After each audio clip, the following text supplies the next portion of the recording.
職安培訓復生會喺2001年5月4日成立，並且喺2002年3月1號成功通過稅務條例第88條，獲得香港政府稅務局確認為慈善機構。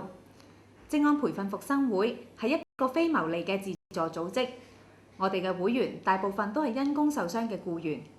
而喺今屆嘅董事局5位成員之中，亦都有3位係工傷嘅僱員，1位係工傷嘅家屬。正正因為職安培訓復生會係一個為工傷人士提供服務嘅非牟利慈善團體，我哋歡迎所有有需要協助嘅工傷人士親臨本會求助。職安培訓復生會嘅會址係喺九龍深水埗南昌村昌日樓地下1至4號鋪，